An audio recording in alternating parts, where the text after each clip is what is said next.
now and forever in this unexplainable existence, but to understand it, but not to ever have to feel it. And also, new is now, and that forgiveness is real, and that this applies to all of our unexplainable existing in this life. Do you have a place to stay? No, I'm homeless. All my family died. My friends all died. Everyone's dead. Is there anything I can do to help? I don't know. What the fuck, homie? Did you not see me have my captives on the fucking ground? I know what he fucking did. I was getting it back. Dude, I'm not pissed. Oh, shit, I'm not running. Get away from me, dog. I ain't running from anybody. I already got 2. I got 1 more to go. You ain't got nothing yet. You want to bet? Yeah. Why you think I'm here? Because you're stupid? Real stupid. It's Casey, right? Leonardo, Donatello, and Raphael. Raphael, Donatello, Leonardo, Michelangelo. Yeah. Alright, where's Michelangelo? The one with orange. That's a girl. Hey Maggie, do you happen to know where the light dropper is? I know that if you put it on like the napkin, that should work too. Money which leads to greed, the in is when I try to which we don't need. The O is outcast which describes me.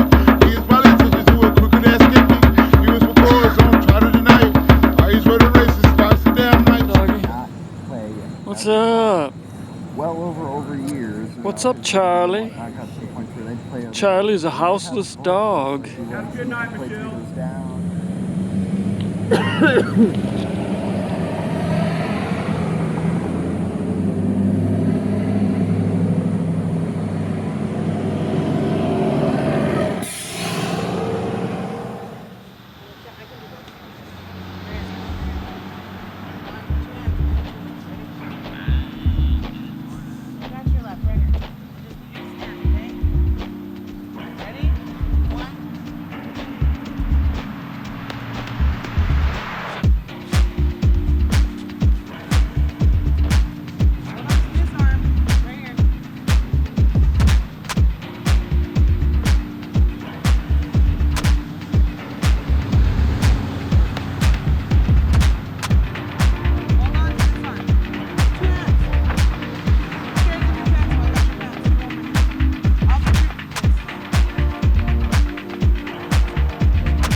Thank you! Shut the fuck up! Huh? Put on blast. Whatever, nobody wants to wear your smelly ass wannabe fucking man wearing fucking cologne. That's Do twice. my service though. Because I got a messed up leg while I was over in Beirut. I got shot in my leg. So they said they didn't know why I wanted the pit bull. I said because pit bulls are smarter than any other dog on the planet, in my opinion. Pit bulls are very intelligent dogs. And so I have him. Now he's 10 years old. 7 years you've had him. Yeah. He's 10 years old now. I'm gonna move Did somewhere. you tell them, this is private property? You're not coming They here? said, well, you guys under. I said, I don't give a fuck what I am. You better get the fuck away from my tent. I'm telling you now, motherfucker. You know what my record is. You know I got a book. Don't say that. Oh, that's how I am. I ain't playing with him like I told that cop. You come back here one more time, I'm gonna have your badge number and your name, and I'm gonna call my brother in Buffalo, New York, and he's a federal attorney. And I'll have your job. Then he took off across the street. I just told him I ain't playing with you people, man. I'm not out here selling dope. Leave me the fuck alone. Why'd they say he knocked on your tent? They didn't knock on my tent. They were shining the light in. See what I was doing? 1:30 in the morning. It woke me up. I was sleeping. After I take my insulin, usually I didn't even stay awake long enough for you to give me that bag. I went to sleep. When I take my insulin, it knocks me out because I take it once a day. Oh, I forgot my key. Oh, the keys. And I'm not playing with him. They ain't gonna keep fucking me like that, man. Where are you going? Who knows? I'll find a spot. I'll probably go by Old Town somewhere. Well, I hope you told him, you know, that's private property. You don't shine a light in someone's damn house. I mean, you don't have to. You shouldn't. That's what I mean by the little shit. It starts off with the little kicks here and there. Next thing you know, he grabs you. Hey, you know what? The blah blah blah. You know, you don't want me to put my hands on you. Don't fuck with me. Real talk. You know? Yeah. I think they should have a mediator with the cops, a watcher of the watcher, to make sure shit don't go around. You know, Most of the people that got those cameras now, they don't even have them on when they do an arrest. You know, they cut that shit off. It was two certain officers, I won't say their names, but they used to come up and harass me all the time on their bicycles, and they started out, you want your money, you want to go to jail. And I had all the money I made from my drum, slide it over, get out the tunnel, and go start over somewhere else for the money that I just made. There's a morning, this guy driving around here, getting ready to turn the corner, he sees us, and I'm talking to another gentleman, and he starts honking his horn. Hey, black boy, hey, hey. He says, hey, dumb motherfucker. He says, get your drum off the fucking sidewalk. Get your bongo out the sidewalk. And I said, it's a djembe. And I still didn't know my drum was still in the tent. I didn't even have it on the sidewalk. He says, hey, you dumb motherfucker. And the cop was sitting right across the street watching what's going on. This guy is on his horn the whole time he's talking me, disrespecting me. Hey, dumb motherfucker. So I tell him, keep calling me dumb motherfucker, you're gonna be walking home instead of riding. And I stood there and he says, hey, Leroy, you got a crescent wrench in your pocket? And he's still on the horn, honking. The cop's standing there watching the whole show. Didn't say a word to this man, didn't do anything. Yeah, that's overcome. Let the man drive off, and he still sat in his car and watch what's going on. Is that what we paying our taxes for? You say serve and protect, who they protecting? And damn sure ain't us. It's going to take you another, oh man, God damn it, it's going to take another. People ain't going to understand you because you remember the mixing of the, they can hear me, they can't see me. We're ghosts. And it's true. It's exactly true. I'm going to try to get closer because I got to touch you, get this true. And I am the devil. That's the screwy part. You're the devil? Yeah, because the devil is the spirit of God without the substance. You know what I mean? Yeah. Heart. You a Tate? I know, but I want you to be safe. I don't care. I want you to be safe. Safety first. I need a drink of water. Okay, drink some water, please. Show that fucking meter box. I'm here to help you. I need help. You're gonna be okay. I've seen you. And I didn't want to be. Yeah, you are so fucking prince. Sit down. I'm on. And you know. Sit down. Pastor Dave Ferrari from the Central City Assembly of God Church was on the street when this woman broke down. He was spending 4 days and 3 nights living on the streets to raise awareness about the homeless in Tucson. Iraqi war veteran and homeless activist John McClain invited Pastor Dave to experience what it would be like to be homeless. Because I mean, I've met hundreds, maybe thousands of houseless people in the past 3 years, but I've never met somebody like literally coming from being very successful to living on the streets. So I look forward to seeing how Pastor Dave reacts, and I feel a little bad for him. Especially the harassment you're going to get. During the 4 days, John McClain served as Pastor Dave's street life guide. You're bored for this. Oh. Thanks for doing this with me, guys.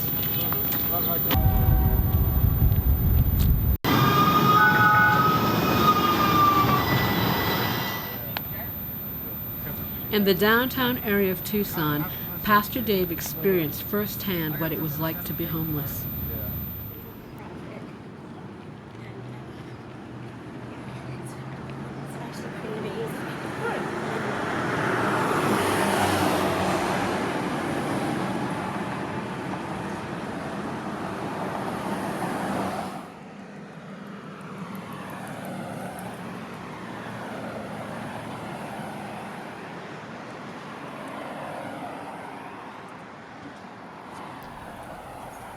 On Sunday, the 4th day, he returned to the church and spoke to the congregation about his experience. And in 3 days, I learned that there really is a sweet community of people that live down there.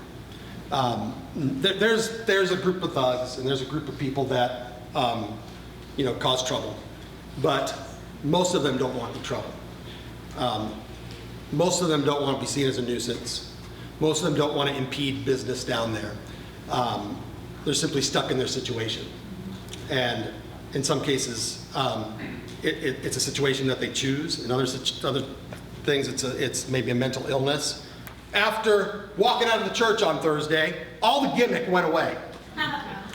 All the publicity stunt part of it, it all was gone. And I was faced with the reality of having to find some place to sleep where Pastor Dave was not going to get arrested, and be able to find some place where I'm not going to get beat up, where I'm going to be safe. I wanted firsthand knowledge of what it was going to be like to find food on days when there really isn't anybody like CCA serving meals.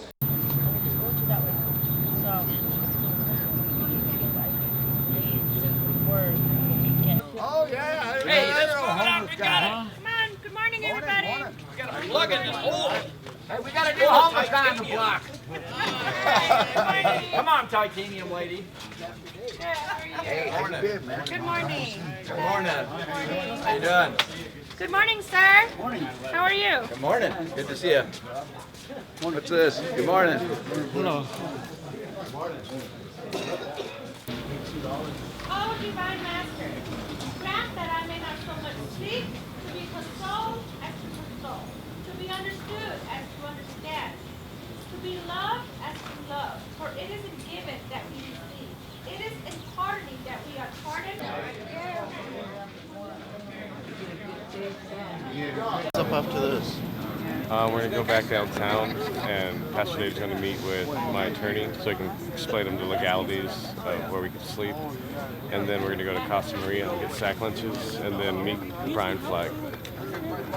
So we're going here, back, and back. You did that on purpose, didn't you? I did. Yeah, but pretty much this whole routine of what we're doing is your average routine that we would encounter. Like I've estimated I walk at least 10 miles a day on your average day as well. So Living as a homeless person.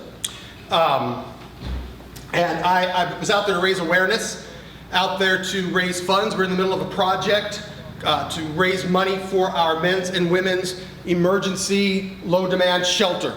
If you're unaware, we open up our church so that in the past it's been just men can sleep here on the floor. We roll out cots and let them sleep on the floor. The city gave us a contract to do that for 90 days after our initial winter shelter was over. And so we gladly accepted that contract and continued to minister to the men. That contract ran out on June 13th. And so we have been on a campaign to raise funds so that we can reopen that shelter to include women. And it's really hard to explain what I've been through over the last 3 days. There's been a lot of things that were kind of tough. Lots of things that were not very pleasant. Who is that? Who's fighting? What's he hitting? Voodoo! Back the fuck up, Voodoo! You don't want to fuck with me, Voodoo! Get him up! Back him up! Back up, James! Fuck Voodoo! Voodoo! Voodoo! What's wrong with you, motherfucker? Get the fuck away from me! Get away from me! No, he wants to start shooting. Yeah, get away from me now! No, he wants to start I shooting. don't care. Well, you finished it, right? Yeah, You're the badass. You're the badass. Well, walk away, badass. Walk away, badass. That's what I'm doing now. Okay. You get the fuck away from me. You're lucky I don't stalk you. Hey. Fucking bitch. No. You're a bitch. You're a fucking bitch. Call me a fucking bitch. Call me a bitch in my fucking face. Fuck you, cunt. Fuck you, cunt. You're a bitch. Can't do shit, huh, bitch? Well, I can do shit. Square up. Square up I just with did me. what you meant. Square up with me. I don't hit females. Square up with me. I'm not a female. I'm a bitch, remember? Remember, I'm a bitch. I'm a bitch, remember? I just fucking did. I'm a bitch. No. No. I didn't suck it. I'm a bitch. You got in my face. Get the fuck I out pushed here. you the fuck out of my face and got you. Fuck you. You're lucky I don't call the cops. I got the shit on camera, bitch. Huh, bitch? Snitch. Yeah, I'm not a snitch. Hey, everybody, clean up James our snitch. Hey, everybody, Voodoo's a bitch. Hey, that's why I just whooped his ass, right? Square up with me. I'll hit females. I'm a bitch, remember? You called me. You'll slap a bitch, right? Yeah. If she comes Who's the fucking bitch now? I really was searching for knowledge. I wanted knowledge of what it was like to have to find some place to sleep without getting arrested, without getting beat up, without getting my stuff stolen. I wanted to get knowledge about what it was like to have to find a place to use the restroom without doing something in public that I wasn't supposed to do. Do you know what I'm talking about? Okay. Well, we made it to Circle K. Yes, we did. I-10 and Broadway. Got to use the bathroom, which was very important. Yes. Pastor Dave. Not just Pastor Dave, all of us. It's just, you got to And I definitely want you to see this, so that way it's like, that's like, It's open all night? Yeah, 24 hours. So they are open all night. Oh, that's So you do have a bathroom. I mean, and luckily, I mean, with this one, since there's such a large homeless population in this area, they're okay with you pretty much just coming in and using it. I mean, you don't usually have to buy something, but I like to do that just in case. Like, I don't want to get kicked out because you don't buy something. Because every business downtown has the policy that the bathrooms are for customers only. Right. Here we go, off into the darkness.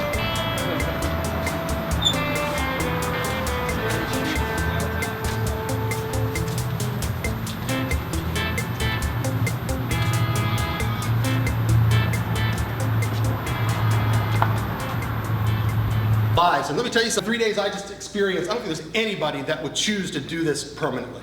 I went into this knowing there was an end, okay? And I can't express enough to you the emotional comfort that gave me to know that make it to Sunday. Make it to Sunday. I'm tired.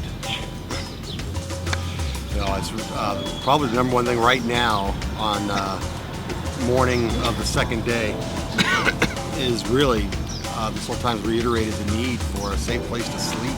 Now, I think John McClane had it in his mind that he was going to kill me, I think. But we walked on Friday, we estimated about 12 miles, and that's on Friday, excuse me, we walked 12 miles. That's a minimal, I think it was more than that. 12 miles was pretty safe. We walked about 8 yesterday, and just today, probably 3, just to get over here. 3, maybe even more than that. And it was grueling. And to be able to do that, I knew I was going to need my rest. And let me tell you, it was impossible to come by. I think maybe you could get used to sleeping on a sidewalk, the hardness of the sidewalk, possibly you could get used to that. But you never get used to laying there downtown and people driving by and honking intentionally to wake you up. Being the outdoor guy, I would have thought in my mind, I'd go find a place in the desert and by the wash, someplace like that, and I'd go pitch a tent. I'd grab as much of my hunting gear as I could, and I'd go live there. We got to take a tour on Friday of the San Carlos River. And pretty much, I mean, all along the riverbank or the river, you'll see these little areas. I mean, I want to think hundreds, maybe even thousands of people have set up camp here.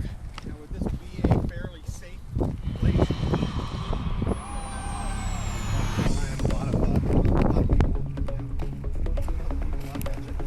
Yeah, here's.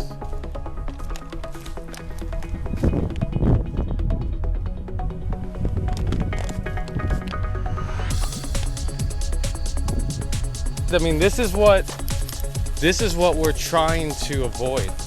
Like, this is where people get raped. This is where people are found dead. This is where people die of dehydration or overdose on drugs. Like this, having to resort to this type of living. We're possibly running into an active camp right now. This cool, and I'll pass it.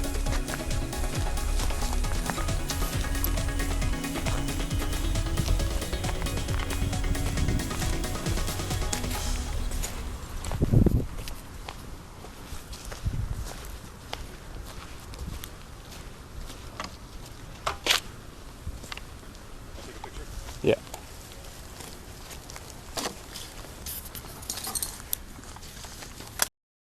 We really do. We can't solve the whole problem. I don't have the ability to solve the whole problem. It's overwhelming to the point where you just think, what can I do? There's just nothing. It feels like it's such a huge problem that what are we going to do? And I've been saying it, but I understand it more now than ever. We can't let what we can't do stop us from doing what we can do. You know.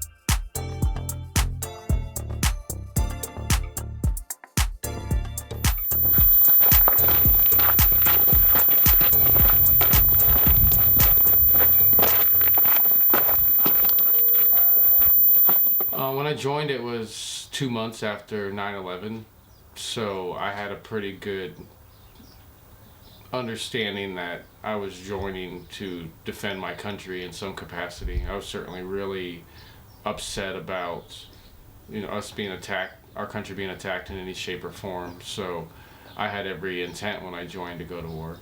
I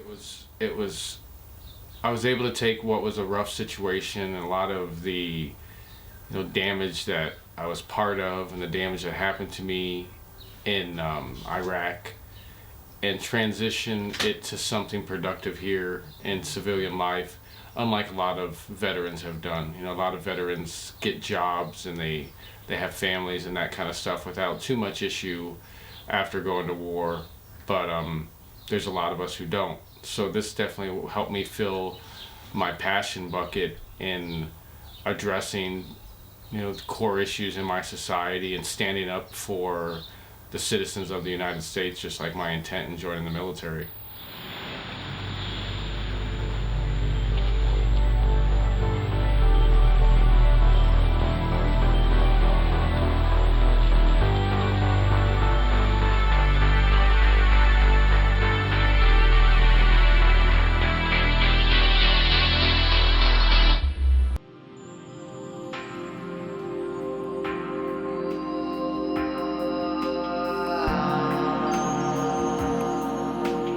I was afraid, man. I didn't know what I was gonna do. Like I didn't know if I was like, I don't know if I considered killing myself necessarily, because I always have a happy temperament. Trauma. It was nonstop trauma was the experience. So I had to get rid of that. Like just like when I was in Iraq and an ID went off, or I started hearing. I had to react. I had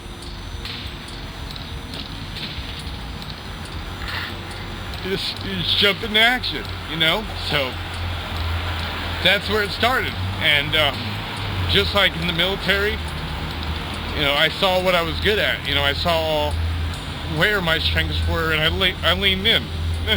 And with this, I see where my strengths are, and I'm leaning in. And we're rolling, and first question, how is that different from Well, home is where the heart is. I think fundamentally, I think we all kind of agree on that note. So I think there's a sense if you're calling someone homeless, you're calling them heartless. I believe it'd be hard to believe, that I would live on the streets for 5 years. But I think why I didn't only live on the streets for 6 months or live on the streets for a year was that survivor's guilt. Like, I was afraid that I would leave the streets and all these people that were on the streets with me, all these people that I was very close to, would be stuck out here and nobody would look out for them. Like, over in Iraq, most of the time I was just setting up aid and setting up stations for people to eat, and we were, you know, helping get products to the schools there in Iraq, and we build hospitals. And I mean, a lot of the work that we do in the military is humanitarian aid. So I feel very comfortable in the work that we do now because we're just doing the exact same thing that we would do in Iraq. A lot of people that find themselves to be in an unstable position, that was where I was. I was just had a lot of things going on in my life that made me unstable. I was going through a divorce, or a separation at the time, not yet divorced. I was a single father of a 10-year-old, and I was trying to juggle a whole bunch of different businesses that were really burning me out and stressing me out. And at the same time, I was running for mayor, and I was hosting 2 different radio shows on environmental activism. So when I heard about Occupy Wall Street, I felt like a lot of ways that was the evolution of what I was already doing. All this stuff was building on me, and it was just like, okay, I have to stop this. Like, whatever I'm doing, I have to stop doing it because it's destroying me. And put all my stuff in storage. Yeah, well, it started with me being one of the original organizers of Occupy Tucson, and we set up a camp at Armory Park, which had about 60 tents to start out with, and that grew over the month, and then after a month they kicked us out of that park, and luckily myself and a group of others already set up another camp at Venta de Augusto Park, which is the center of downtown Tucson. And we lived in Venta de Augusto Park for most of Occupy Tucson, which was a good part of 100 days, where at one point we had 100, 150 tents in that park. Over that span of time, we set up about 6 different camps. One in Presidio Park, which is where City Hall is, one in front of the downtown library, one at Stone Park, and let's call it 5. We set up 5 different camps over 142 days that we occupied. Our final camp was on Stone Park on Speedway and Stone, and on March 25th, I believe it was, of 2012, they raided us out of there. They came, everybody went up their own ways, and I lived in washes and lived in alleys and lived in tunnels and on top of buildings and all kinds of stuff, probably for about a year. And in that year, I also I wanted to take that steam and take it to the next level. Like, do it right this time. Let's really establish a safe place for people to be 24 hours a day. And then that's where Safe Park was born, where we went for the first night. There was about 4 or 5 of us. We slept out there on the sidewalk. The cops didn't harass us at all.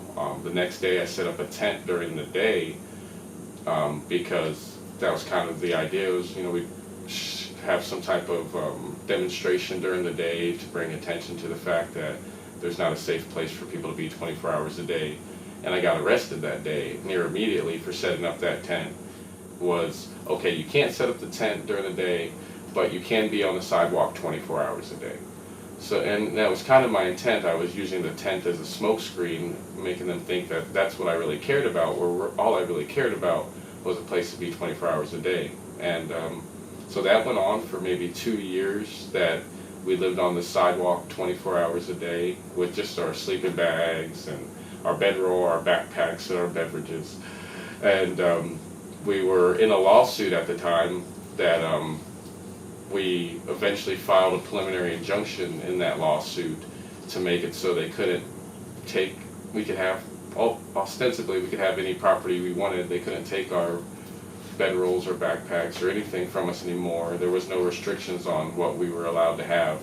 So the ingenuity of the group decided to start setting up tents, and the boxes that we eventually called Dream Pods, they are actually already at the church that I set up the men's shelter that I set up, and we didn't know what to use them for. Like Pastor Dave was going to use these boxes that were sent to him from this 92-year-old artist in Tombstone as closets or as some type of stand-up storage. He didn't realize that if you turned them sideways, you could sleep in them. A lot of people talked about doing stuff, but John and his wonderful crew actually did it, you know. And they're willing to get into all kinds of trouble. And so we had maybe 10 of them at the time, so we painted them all up, brought all 10 of them out to the sidewalk. Man, I don't remember the cops ever coming out and telling us that we couldn't have them there to start. I don't remember that conversation ever being had. They just drove by them and scratched their head.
Boxtown, USA. I mean, it's better than having everybody sleeping on the sidewalk, you know, and it's a place where people can go where they're safe, you know, safe park. This is your pod right here? I can't call it a pod. I just can't, because I can't do the dream pod thing. No, it's a box. This is my box, yeah. Okay, so... I mean, dream box, no, it just doesn't go. So... yeah. The shelters are German-infested breeding grounds, and I'm totally sickened by thinking of even staying in one. I mean, I've never stayed in one. I'm a germaphobe, you know, and it's hard being homeless and a germaphobe. And I like to stay downtown because everything's localized, you know. It's generalized. I mean, everything's closer, and I'm on board and bike, so it's, you know. But you can lock it. I mean, and nobody's gonna mess with it. People are watching, you know, each other's backs, and it's a good thing. I mean, there's a lot of people that hate on it, but it's just, I don't know. I guess if I was in that situation, I would look and go, oh my God, there's people living in boxes. They look like coffins, they're on wheels. They're gonna die and roll them off. You know, it's, I don't know. There's coffin-sized ones. It's interesting. People poke their heads out of them and shit. It's Boxtown, Arizona. And then it just got to the point where the business was, I want to think 4 months went by, the businesses were just tired of them being there. They started having their secret meetings. The news people started calling me, so that definitely was a good indication that something was awry. And they went back to federal court to challenge whether we could have any of that there. The federal court didn't say we couldn't, but they told them, this preliminary injunction doesn't stop you from enforcing your laws. So if you're coming here to ask me, may I enforce my laws, you've asked the wrong question. But they took it as, well, we're going to enforce our laws. And surprisingly enough, the moving of the dream pods from the sidewalk, that wasn't from any government order. That wasn't from the city telling me I had to move them. It was just, they had me in a bind personally in regards to like criminal actions, looking at possible 35 years in prison and it just seemed logical to not be bound up with whether we do or don't have the pods out there while I'm dealing with that. So they were smart to get me bound up personally. So unfortunately, the city has decided to be aggressively reactive to our houseless protests, and instead of being proactive, doing solutions, there is going to be a porta potty here. At least that's something. But then they arrested 6 people and they had cops staking us out. They said that in the newspaper. And so taxpayer money has been wasted on targeting the most vulnerable population instead of getting people into rehab and getting people into LARC programs. If they were arrested for drug possession, they should be going into a LARC program, but they're not. So that is another foul indication of what is happening in the police department and in our city. And it's a real shame that they're trying to break us up instead of trying to listen, because homelessness is not going to go away. Everyone's going to be here. Those people that they arrested are just going to go back on the street. And people don't realize that you do need a housing first, or a shelter first, I should say, home first, say home first, program, because people are going to be using, and it is incredibly hard to get off of it. And they have found that it is psychology 101 that you need a place to stay, you need shelter before you can work on any other larger problems. It's Maslow's hierarchy of needs, and they don't want to give any type of home to a person who is using or who a person is even mentally ill. We have those around here, and it's really too bad because they could be solving that. So they could be solving the problem. They could be getting their streets clean and beautifying everything if they would just listen to what people actually needed. without putting on a full-blown custom-made foil hat, I think it's safe to see that what the government did was planned. You know, it being a conspiracy theory at this point, it's a proven conspiracy. And as far as being unconstitutional, I don't think so. You know, if the government thinks that someone's doing something wrong, they have the right to survey them. It's if someone's not doing anything wrong. But I think that's where I learned a lot from that Safe Park experience is even when you don't think you're doing something wrong morally or ethically, doesn't mean you're not doing something wrong. But 7 different felony charges, and I ended up pleading guilty to intent to sell marijuana, which is a 3rd-degree felony, to drop the other charges. And I had 2 years of probation as a consequence, and I got off after 14 months. Granted, obviously when you go through something traumatic like that, like possibly looking at 35 years in prison, you try to find the silver lining, but with this, I see nothing but a platinum cloud, because what was once, a whole bunch of unhoused people living on the sidewalk in the middle of downtown, having a safe place to be and supporting each other has turned into 14 different laws being changed that have made that the way that it is in the city, that there's 24 hours a day, people have somewhere to be. We have 24-hour bathrooms. It's changed into a homeless houseless work group meeting held by one of the city council people. It's changed into a homeless services department within the city of Tucson that didn't exist prior to 2016. It's changed into all different type of housing packages for people that weren't fitting into the other different type of housing packages, changed into the city, the different social workers around the city referring to people as unhoused and referring to people as houseless rather than hobo or whatever they were referring to them as before. So it is a movement, as long as we're going to look back in history and say, look at what has happened to this movement, Amen. And I'm grateful to be a part of it. I'm grateful to be homeless right now. People, they tell me every day, you don't look like you're homeless. Why? Because I shower, because I wear makeup, because I have a ring? What makes me homeless? What makes me look homeless? The dirt on my skin, or is it what's in your brain? What you've embedded in your brain? Judgment. And that's what it is. And judgment's everywhere. And anybody to be judging anybody unless you're God, in my opinion. And I will answer to him one day. And he will be like, well, you didn't look homeless, Lena. Good job. You fooled them all. And I'm like, thanks. Shower every day. Got a clean polo shirt on. Who cares? I still sleep on the concrete just like everybody else. Those ants still bite me just like everybody else. I'm going to have to deal with the rain if it rains. And where am I going to go? I can't come to the library because last time it rained, we all got tickets for being under the library, for finding shelter.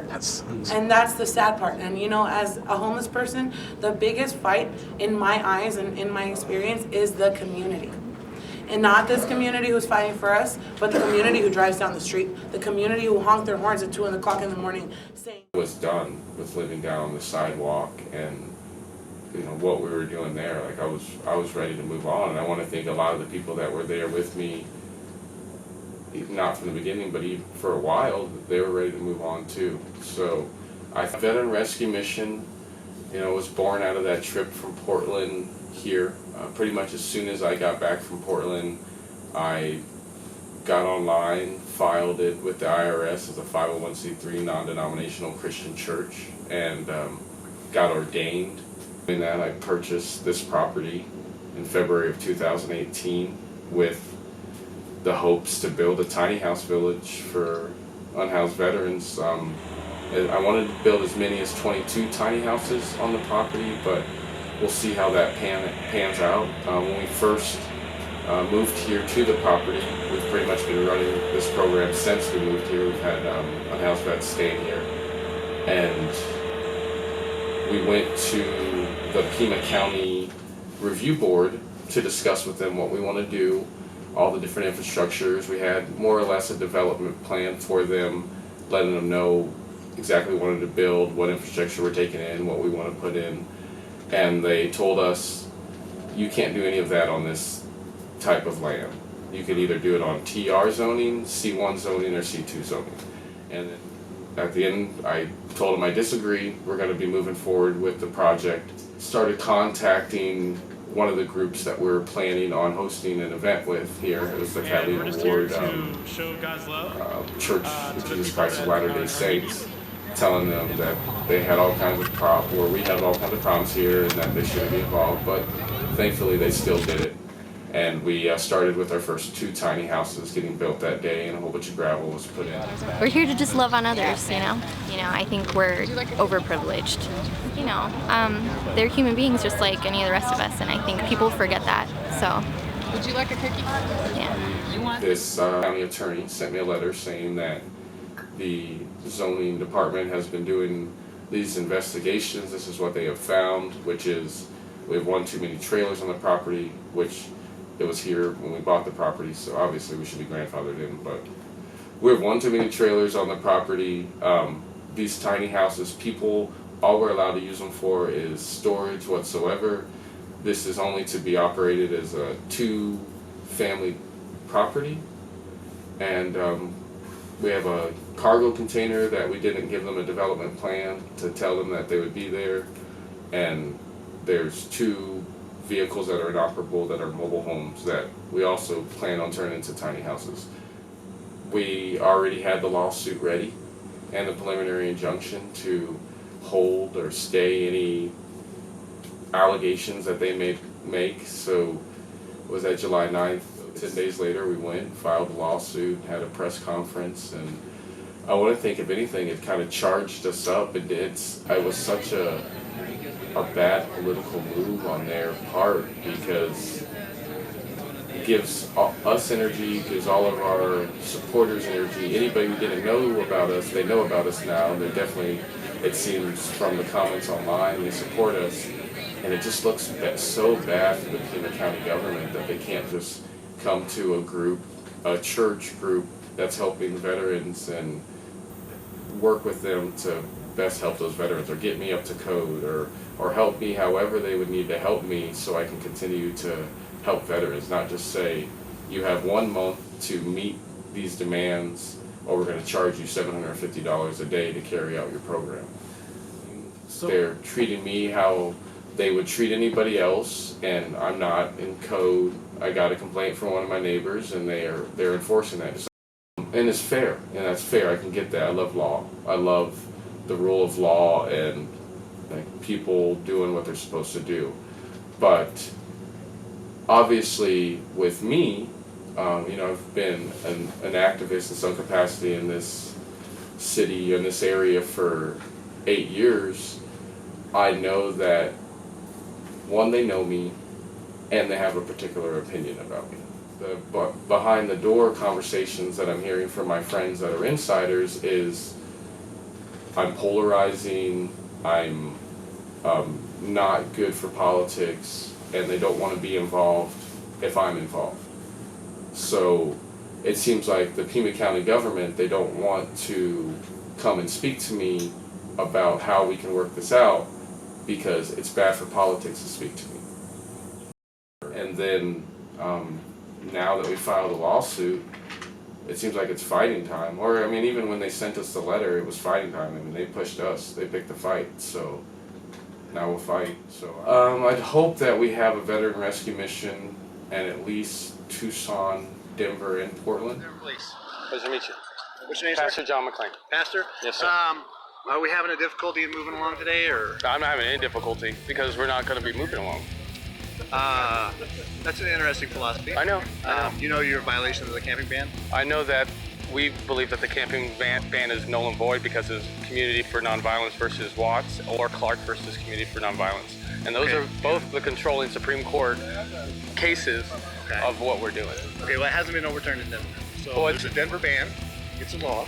And as long as it's a law, we're going to enforce it. Yeah, and that's why we're here, so you can illegally arrest us or illegally cite us. Okay. So we can file a lawsuit and get a we'll do that. So we're going to go ahead and cite you if you're refusing to move. Sure. We've offered services. You're declining any human services. Well, there's no services you can provide to a church, so I doubt it. Okay. Yeah. Well, this is part of the ban. We have to say, are you in need of services? And you say you're not. So, okay. And then we say, okay, you have to move. And you're saying you're not. Yeah. Okay. So we'll give you a citation. Okay. If you still refuse to move, we'll arrest you and take you to jail. Okay. Okay. Cool. All right. So how are we gonna play?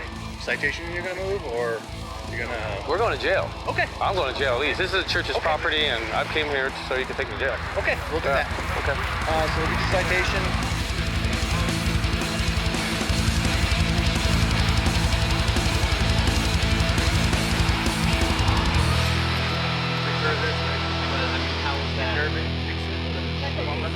If you look at 4 years ago, I was getting the keys to my first apartment that I had in 5 years. A year and a half ago, I was getting the title to land. It's just it could move at exponential speed. We're veteran rescue missions in every city of the United States in 5 years. I don't know, but as far as the need goes, it's just so abundant. It's just so abundant. How many veterans just are oblivious to what benefits are available for them and what resources they can get connected with to be okay again. And that's what we do.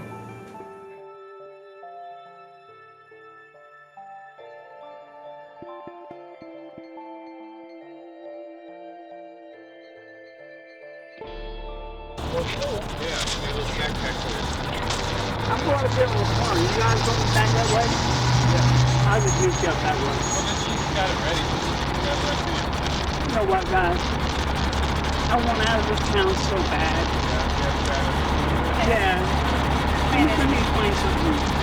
When you do so much of this methamphetamine, it destroys your brain and your nervous system, and you yell and scream and act stupid. I don't.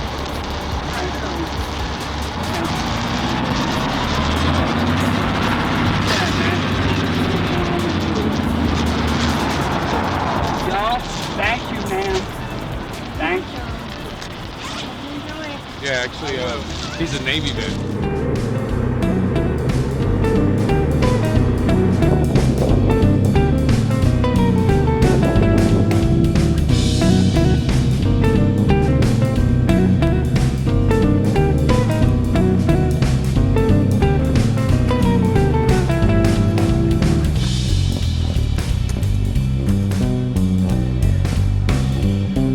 words of wisdom? I got a lot. None that are appropriate. How's it going with the shower? Craig had to take a break because he's old. Watch, because I'm an amateur gardener, but I was able to save, these are watermelons. And then the bugs ate all the herbs. They had caterpillars and they ate all the fucking herbs. And then we had one sunflower left, and then I messed up the tomatoes. But I just gotta start watering them more. That's the secret. It's hot in the desert. There's no way around it. If you want to grow your own food, you have to use water, you know? Like, go figure. Yeah. Because I like gardening, and then I also like food, so that works really well for me, you know? Yeah, I do live here. I'm actually, I stay here and I'm part of the program, but also I'm John's assistant. So Yeah. I make sure, like, I call him and say, hey, what do you need me to do? He says, I love it. You know, me, personally, I lived on the streets for 3 years, and John picked me up, and I never really liked living in a house. I like living in kind of a commune setting, you know? I just like living like this, hanging out with a bunch of cool dudes every day, doing shit, and then, like, I don't get paid, but I don't need money, you know? Like, this is just the way I like living, that bohemian lifestyle. We're going to flip these over and pull these all apart. Hey, Jeremy, 2 pieces of hose. You're losing track, brother. It's called multitasking. Being able to walk and chew bubble gum.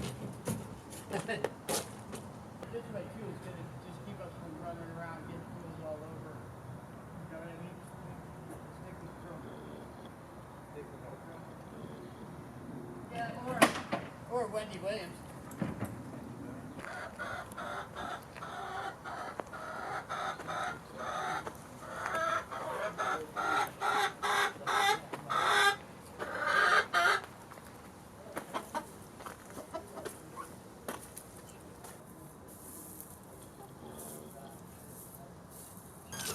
This is Pete Carpenter. Yeah, we met before when I was here. Rodney's birthday yesterday. Rodney's birthday. Hey, tell him How something. old? How old are you? 70. Yeah. 70? Yeah, you're 91. I got a little ways to go yet. Yeah. We survived it though, didn't we? Oh yeah. Look at this. 2 old Vietnam war dogs. Yeah. How you doing, Rodney? I think, and I really appreciate what you're saying. And I'm going to make sure that it does not go to that. Well, the main thing is it's not a political thing. No, it's about being a human being, right? Being helpful. You had a to birthday other people. yesterday? We're not all placed here for the same reason. You had a birthday yesterday? Right. December 6th. How old are you? Pretty well. Well, I've been praying for you, and I'd really like for you to. That's still young. Check out our stuff and guide us in the right direction. Like Just be a mentor. Well, I'd be glad to do it. I can't. Whatever you have. At this age. Yeah, no, that's what I understand. That's what I understand. Whatever you have. And if they, like the city has a question, if I got a guy I can send them to answer that question, because you know what our dream is, you know what our people are doing. Well, the write-up we have. The main reason that we file suit, outside of that being the only way that a citizen can hold a person accountable for violating their rights, is a lot of times it's either they bring us to their courts or we bring them to ours. So it certainly is a tool to minimize them just bringing us in and out of criminal court over and over again. Because that was a big thing I saw with Occupy. I got arrested 45 times in a row for the same thing, and nothing stopped them from doing it. There was nothing there that was going to stop them if I didn't file a lawsuit against them. Yeah.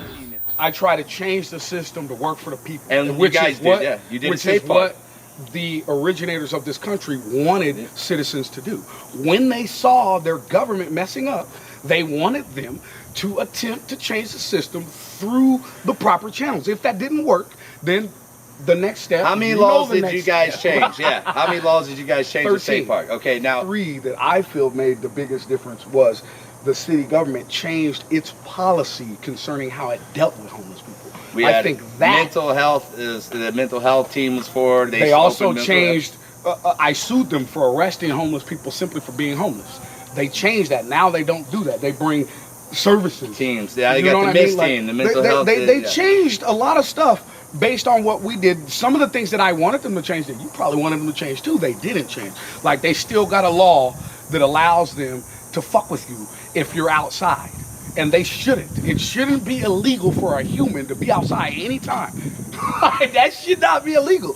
Dogs live outside. Of people that have been joining me either out on the street in front of the downtown library of Tucson or convoying out with me to Denver and being my squad out there. And we're out there helping people, trying to locate other veterans to get back here and get them the help they need. And these guys are some brave guys that are willing to get arrested alongside me and weather the cold alongside me. And you know, they're a special group. But we certainly do, I think, have a program and a solution that works pretty well, certainly fitting to keeping a little dignity and keeping a little humanity in somebody's life as they go through one of the most shameful experiences of their life.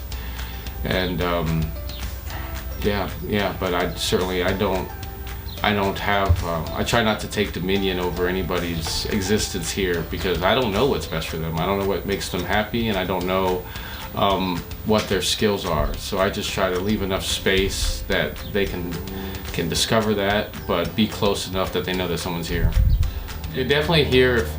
I always tell people, if you're a vet, you have a place here. And there's never been a situation where I'm not gonna at least let a vet come here, check out the place, see if he fits in, see if we can help out.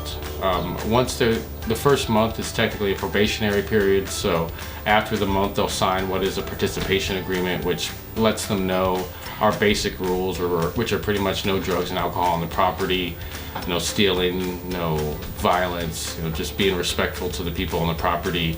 And then that's 4 hours of some type of work around the property is expected from them every week.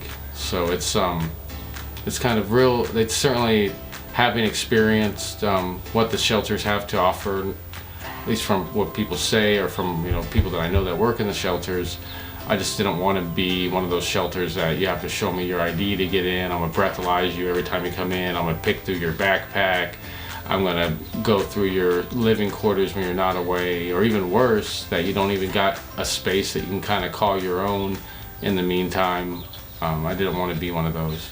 Shelters don't have no security. Some women get sexually assaulted and raped in these shelters. People don't want to take their children to these shelters because that's where your pedophiles are. Yep. They're ostracized from the community. You got some that's found forgiveness and that demon ain't on them, and they carry that stigma for the rest of their life. And you got the ones that are out there still in the community preying on children. These are the dark things we see on the streets. They want everyone to go through their system because through their system, they get everyone confined in a box and regulated. If you were to allow the houseless and the homeless just to go out and have their own communities, we've already proven. We ran a shelter where the homeless ran the shelter themselves. They were helping other homeless people get into housing. The city came out and took advantage of it because they saved $1 million a year in the free services we provided at a hospital and everything. They took it down when we went against the city's narrative and they tried to blame a homeless camp for a trafficking camp. This is the type of stuff we have. It doesn't matter what side of the politicians are. It doesn't matter who we elect. None of them are out here living with them. None of them come out here and see their issues. None of them even understand how to help them. The best way you can help them is sometimes just to sit down and talk to them. Make them feel like a person.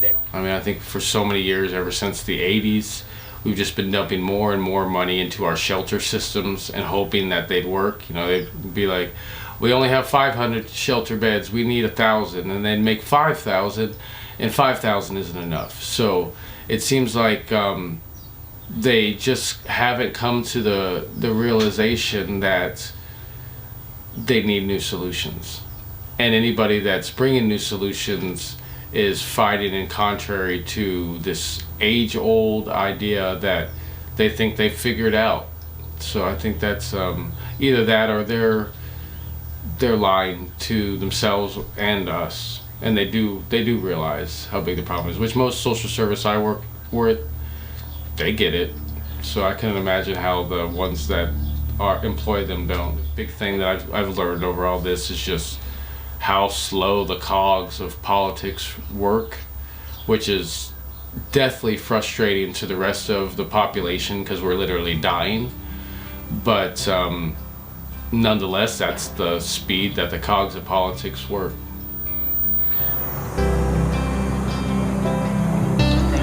Right as I turned around.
Does this feel like a second chance being here at VRM?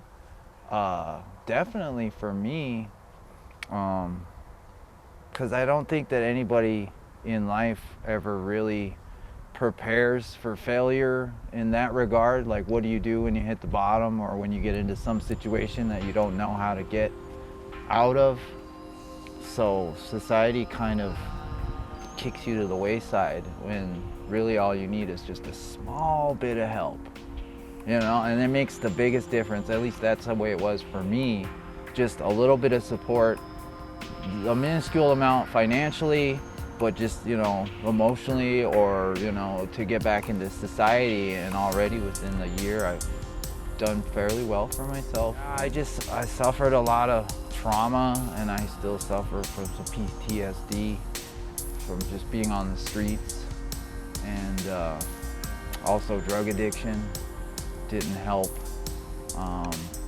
And it just got to the point where I was like, I don't want to do this anymore. But it's like, not only is it hard getting out if you have the answers, but especially when you don't, it seems damn near impossible. And then everything is everywhere. So like, to have your address, you could go to one spot to pick up your mail, but then to go to a shower, you have to go across town or to some other area to even get a shower, and then you have to go to another place to get food, and then another, and then back to your shelter, your little prison that you're staying at. Not prison, I guess I should say that, but you know? And then just like, I ended up getting kicked out for no reason at all, because the lady was like, well, I already filled out your discharge paperwork, so I'm just gonna kick you out, even though she knew she was wrong. And I was like, how is that fair? And it's like, we have so many people, we just can't worry about, you know, your problems. They just keep pushing them in. And even when I went to a behavioral health place to get some help, they were like, well, you don't have enough problems for us to help you. Which I thought was a little strange, because it's like, I live on the streets. How do I not have enough problems? But it was because I wasn't crazy enough to receive support. And I was just like, well, all right. Willing to help anybody, man. It's really inspiring. I mean, his main focus is definitely on the veterans, but I think he's kind of a softie that he just can't leave anybody behind. You know, I mean, if you have any kind of heart in you, it would kill you to just turn people away if you had the means to help them. Yeah.